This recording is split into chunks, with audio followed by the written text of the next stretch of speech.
성경 봉독하겠습니다. 히브리서 11장입니다. 13절부터 16절까지 말씀을 함께 합독하시겠습니다.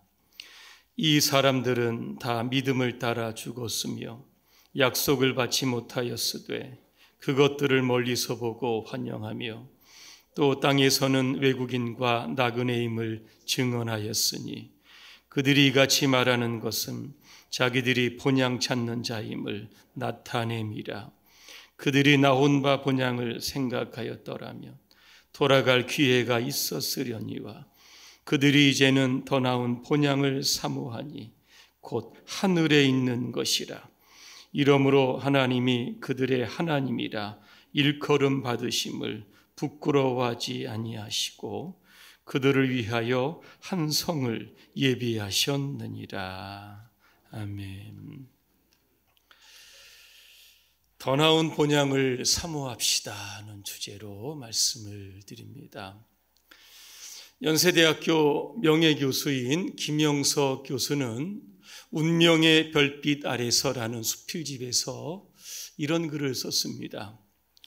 누군가가 약속만 해줄 수 있다면 이 모든 일을 훌훌 털어버리고 한 달 동안 꼭 가보고 싶은 곳이 있다. 그곳은 미국도 아니고 어떤 바닷가도 아니다. 백설이 뒤덮인 알프스가 있는 스위스도 아니다.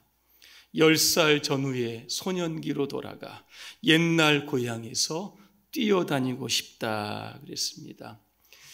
추석 명절이 며칠 앞으로 다가왔지만 코로나19로 인하여 예전처럼 분위기가 나지 않는 것 같습니다. 정부는 코로나19 확산 방지를 위해서 열차나 버스 예매표를 50%로 제한을 또 했습니다. 그래서 이번 추석에 고향 가는 사람을 이렇게 조사를 해봤더니 10명 중에 4명이 가고 6명은 포기를 한다 그랬습니다.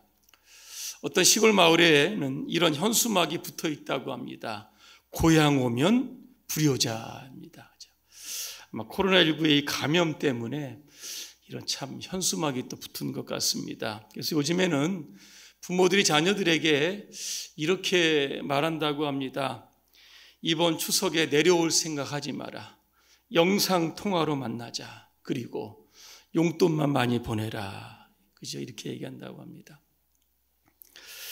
고대 그리스 시인 호메로스는 승전 영웅들이 귀향하는 여정을 기는 오디세이아를 썼습니다. 주인공 오디세우스는 트로이 전쟁을 마치고 자신의 고향인 이타카를 향해서 항해를 시작을 합니다. 그런데 고향으로 가는 그 항해가 평탄치 않습니다. 때로는 배가 난파를 당하고 표류를 당하지만 천신만고 끝에 꿈에 그리던 그의 고향에 도착하게 됩니다. 그리스의 신이었던 콘스탄틴 카바피는 이 드라마틱한 여정을 이렇게 표현을 했습니다. 내가 이타카로 가는 길을 나설 때 기도하라. 그 길이 모험과 배움으로 가득한 오랜 여정이 되기를. 언제나 이타카를 마음에 두라. 내 목표는 그곳에 이르는 것이니 비록 내 갈 길이 오래더라도 서두르지 마라. 이타카는 너에게 아름다운 여행을 선사했고 이타카가 없었다면 내 여정은 시작되지도 않았으리라 그랬습니다. 이 오디세우스가 자기의 고향이었던 이타카를 늘 마음에 둔 것처럼 오늘도 저와 여러분들은 더 나은 본향을 향해 가는 사람들입니다. 이 여정이 오늘 콘스탄틴 카바피의 이야기처럼 이 땅에서 가장 아름다운 그런 여행이 되시기를 주님의 이름으로 축복합니다. 오늘 16절에 보니까 더 나은 본향이 나옵니다. 우리에게는 2개의 본향이 있습니다. 첫째는 육신의 고향입니다. 고향이라는 말을 사전적으로 보니까 자기가 태어나서 자란 곳을 의미합니다. 그래서 고향을 다른 말로 본향이라고도 합니다. 왜냐하면 본디 태어난 곳이다 이런 뜻입니다. 또 하나의 고향은 영혼의 고향입니다. 더 나은 본향입니다. 하나님께 사람을 만드실 때 우리의 육신을 흙으로 만드셨습니다. 그리고 그 코에 생기를 불어넣어 주셨습니다. 생기를 영어로 보면 살아있는 영입니다. 그래서 사람이 죽으면 육신은 흙으로 가지만 우리의 영혼은 하나님의 품으로 돌아가게 되는 겁니다. 추석이 되면 이북 땅을 고향으로 둔 이 실향민들 가슴이 늘 아픕니다. 눈으로 보이면 그런 땅이 훤히 앞에 보이는데 가고 싶어도 가지 못하기 때문에 그런 겁니다. 며칠 전에는 우리 국민이 그 연평도 인근 해상에서 북한군에 의해서 사살이 되고 화장이 되는 끔찍한 참변을 당했습니다. 김정은은 미안하다 이렇게 이야기를 합니다. 사람이 참 무참하게 죽었는데 미안하다. 과연 이 한마디로 끝날 수 있을까를 저는 생각해 봅니다. 철저한 진상조사와 다시는 이런 일이 재발하지 않도록 우리 정부가 또 북한에게 또 당부를 해야 할 겁니다. 여러 가지 고창 상태였고 긴장 상태였던 이런 남북의 관계가 하나님의 은혜로 속히 해결되기를 간절히 소망해 봅니다. 오늘 13절에 보니까 이 사람들이 그렇게 나옵니다. 누굽니까? 아브라함과 이삭과 야곱과 11장에 나오는 믿음의 선조들을 다 뜻하는 겁니다. 이분들은 얼마든지 고향으로 돌아갈 수 있는 기회가 있었습니다. 그런데 포기를 합니다. 왠지 아십니까? 태어나고 자란 육신의 고향보다 이제 앞으로 들어가 영원히 살게 될 그러한 영혼의 고향이 더 그들에게는 값지고 의미가 있었기 때문에 그런 겁니다. 그래서 16절에 보니까 그들은 더 나은 본향을 사모한다 그랬습니다. 사모한다라고 하는 것은 이 오레고라고 하는 뜻인데 뭔가를 잡기 위해서 손을 내민다는 겁니다. 열정을 가진다라고 하는 겁니다. 그러면 그들이 그렇게 기대하고 소망했던 더 나은 본향, 천국은 과연 어떤 곳일까? 이 김대현 씨라고 하는 분이 천국 광고라고 하는 시를 썼습니다. 제가 한번 읽어드리겠습니다. 완벽한 도시의 환상적인 집이 무료입니다. 100% 깨끗한 생명수와 영원한 빛이 있는 곳입니다. 도시 중심에 생명수의 강이 흐르고 도로는 황금으로 포장되어 있고 아름다운 나무와 꽃들, 무공의 과일들이 사계절 무렵니다. 그곳은 산업 폐기물도 공해도 각종 질병도 없습니다. 늙지도 않으며 생명이 멈추지 않는 곳, 날마다 새롭고 신기한 곳입니다. 나를 만드시고 나를 이 땅에 보내시고 나를 가장 사랑하는 분, 그분이 거기에 계십니다. 하나님이 다스리는 완벽한 최상급 사회입니다. 속히 분양받아서 천국 시민이 되십시오. 돈이나 명예나 쥐나 세상 어떤 조건으로도 계약할 수 없습니다. 단 한 가지 자격 조건은 예수 그리스도를 믿어야 합니다. 그렇게 되어 있습니다. 더 나은 본향을 향해 나아가는 우리의 믿음의 선조들은 이 땅에서 어떠한 모습으로 살았는지 오늘 본문에 보니까 외국인과 나그네로 살았다 그랬습니다. 한마디로 저는 이것을 가리켜서 순례자 이런 단어로 표현하고 싶습니다. 제가 이 순례자를 이 사전에서 찾아봤더니 이렇게 적혀져 있었습니다. 현세의 삶이 일시적이라고 생각을 하고 영원한 하나님의 나를 향해서 나아가는 사람들이다 그랬습니다. 존 버닌이 쓴 철로 역정에 보면 주인공 크리스찬의 이야기가 나옵니다. 하루는 성경을 읽다가 자기가 사는 땅이 결국에는 망할 성읍이라고 하는 것을 깨닫게 됩니다. 그때부터 가족을 떠나서 순례의 길을 떠나게 됩니다. 중간에 수많은 유혹의 도시를 지나는데 그중에 허영의 도시라고 하는 곳을 지나게 됩니다. 허영의 도시는 세상의 쾌락을 상징하는 도시였습니다. 순례자를 유혹하는 수많은 것들이 있었습니다. 어떤 것들일까 보니까 이런 것들입니다. 집이나 토지나 직위나 명예나 향락이나 은이나 금이나 진주나 보석들이 있었다 그랬습니다. 그런데 크리스천은 그곳에 안주하지 않고 순례자처럼 영원한 하나님의 나라를 향해서 끊임없이 걸어가다가 결국에는 천국에 입성하게 됩니다. 중세시대에 단테가 지었던 신곡이 있습니다. 이 책은 지옥과 천국의 여행담을 기록한 책입니다. 지옥은 모두 9층 17개의 원으로 구성이 되어 있습니다. 이 원 안에는 해당되는 죄수들이 벌을 받고 있는 겁니다. 그런데 이곳에는 배교자와 하나님을 알지 못하는 사람들도 있었지만 세상에서 꽤 이름을 날리던 사람들도 있었다라고 하는 겁니다. 알렉산더 대왕은 끓는 피가 흐르는 곳에 눈썹까지 잠겨 고통을 당하고 있다고 했습니다. 이곳에는 장군이 있고 시인이 있고 황제가 있고 교황이 있고 사업가들이 극심한 고통을 겪었다 그랬습니다.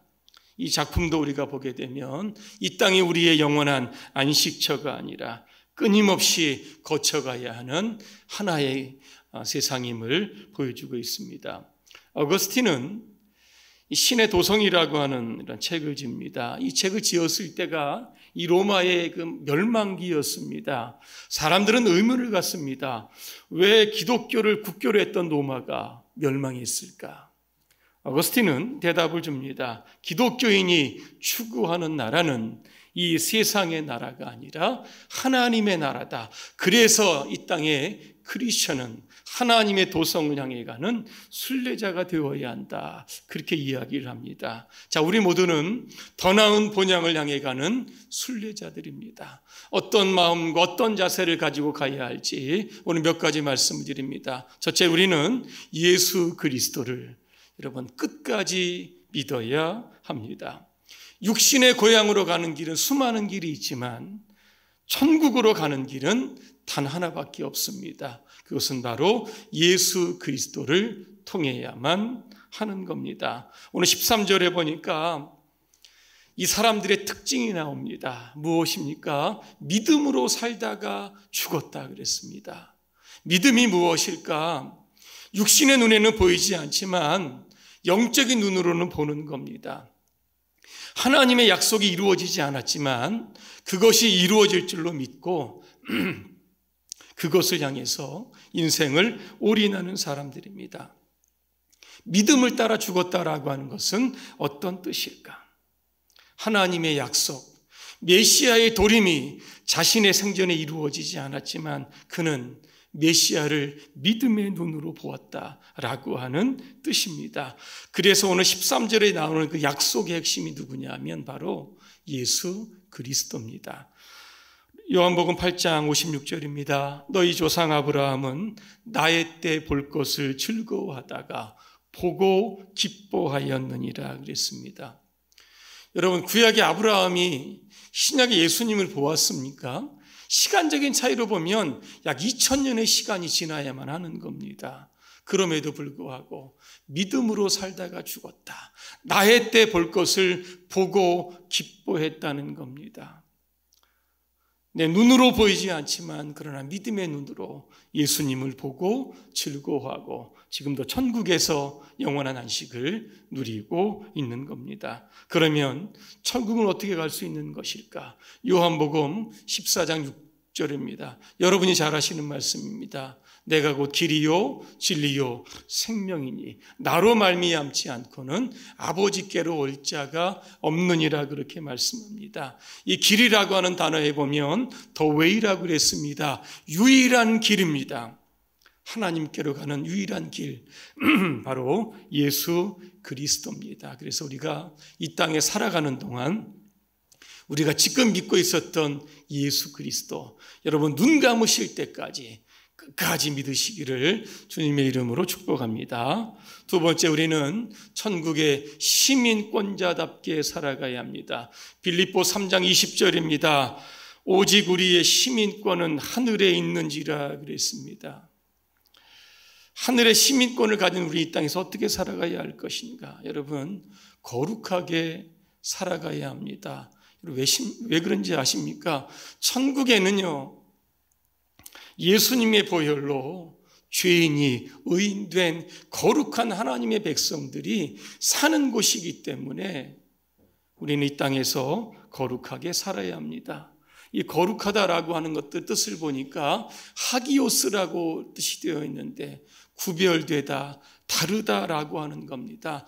우리는 이방인이나 세상 사람들이 사는 것처럼 동일한 세상의 방식을 따라가면 안 되는 겁니다. 베드로전서 4장 3절에 보니까 세상 사람들이 사는 방식을 이렇게 소개합니다. 방탕과 정욕과 술 취함과 진탕 마시고 흥청망청 떠드는 것과 우상 숭배하는 것이다. 우리는 이런 것들과 결별해야 되는 겁니다. 그리고 베드로전서 2장 11절에 있는 말씀처럼 영혼을 대적하여 싸우는 육신의 정욕을 이겨라, 그렇게 말씀하고 있는 겁니다. 우리는 세상의 발을 딛고 살지만 그러나 우리는 천국 시민권을 이미 획득한 사람들이기 때문에 거룩하게 살아야 합니다. 거룩을 끊임없이 훈련하게 되면 천국에서 아마 자연스럽게 우리가 주님과 함께 살아갈 수 있게 될 겁니다. 세 번째입니다. 우리는 심플하게 살아야 합니다. 여러분, 여행하실 때 가방이 많으면 굉장히 불편합니다. 최소한의 짐을 가져야 여행이 즐거울 수 있다는 겁니다. 우리는 순례자입니다. 이 땅에서 외국인이고 나그네로 살아가야 하는 겁니다. 최대한 심플하게 살아야 합니다. 이 심플이라는 단어를 보니까 크기나 모양이나 모습이 군더더기가 없이 단순하다, 그렇게 표현해 놓았습니다. 자, 고향을 떠난 아브라함이 가나안 땅에 도착을 합니다. 그가 그곳에서 여러분 땅을 사고 집을 사고 여러분 그가 할 수 있는 모든 것들을 여러분 했습니까? 그렇지 않습니다. 여전히 가나안 땅에 있지만 유목민의 삶을 살아갑니다. 유목민의 특징이 뭔지 아실 겁니다. 한 곳에 정착하는 법이 없습니다. 짐승들을 먹여야 하니까 끊임없이 돌아다녀야 하는, 정처 없이 방황하는 삶이 바로 유목민의 삶이었던 겁니다. 아브라함은 성경에 보니까 가나안 땅에서 자기 이름으로 된 땅이 없었습니다. 유일하게 땅을 구입을 했는데 그 땅은 자신의 아내가 죽었는데 묘지가 없는 겁니다. 그래서 이 가나안 사람들로부터 막벨라굴을 살게 됩니다. 그래서 이게 유일하게 아브라함에게 있었던 재산이었던 겁니다. 사도행전 7장 5절에 보니까 발 붙일 만한 땅을 유업으로 주시지 않았다 그랬습니다. 그리고는 장막 생활을 계속했습니다. 장막이라고 하는 것은 텐트입니다. 쉽게 설치하고 쉽게 철수할 수 있는 겁니다. 이 장막이라고 하는 단어가 오늘 우리에게 주는 의미는 무엇입니까?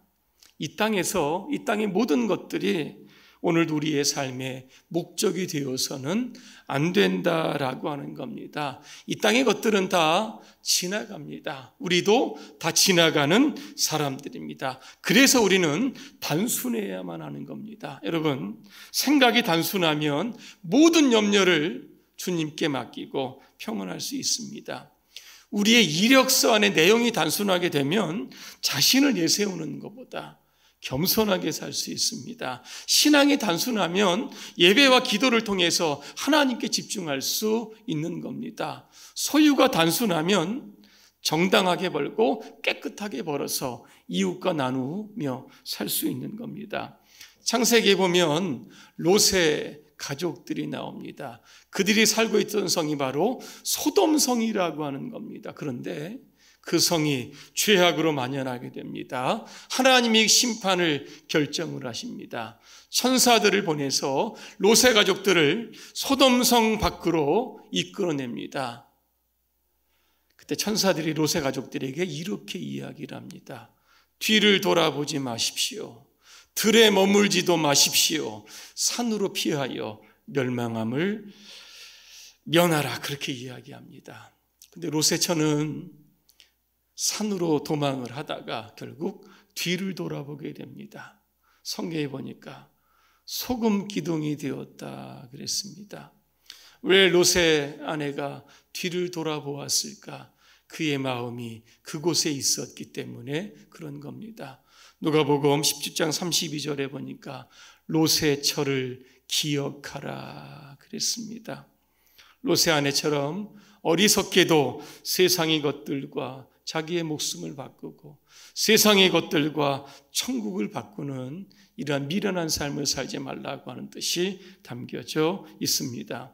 청교도들은 본향을 나아가는 그러한 순례자의 삶을 살면서 자신의 인생에서 두 가지를 투자를 했다고 합니다. 하나는 규칙적인 헌금 생활과 또 하나는 유산을 남기지 않는 운동을 했다고 합니다. 그들은 하나님께서 이 땅에서 주신 것을 하나님을 위해서 다 쓰지 못하고 가는 것을 부끄럽게 생각을 했다는 겁니다. 그래서 그들은 죽기 전에 유언을 통해서 자신의 전 재산을 교회나 아니면 사회단체에 기부하도록 그렇게 힘썼다라고 하는 겁니다. 왜 그랬을까를 좀 생각해 봅니다. 역시 심플하고 단순해야 본향으로 가는 그 길이 가볍고 즐거운 길이 될 수 있기 때문에 그런 겁니다. 마지막 네 번째입니다. 우리는 짧은 인생을 주를 위해서 선용해야 합니다. 유대인들은 상술에 능한 사람들입니다. 그래서 돈을 많이 법니다. 야고보서에 보면 이런 이야기가 나옵니다. 우리가 어떤 도시에 가서 거기서 1년을 머물며 장사하여 이익을 보리라 그랬습니다. 근데 야고보의 기자는 그들을 향해서 이렇게 말씀합니다. 내일 일을 너희가 알지 못하는도다.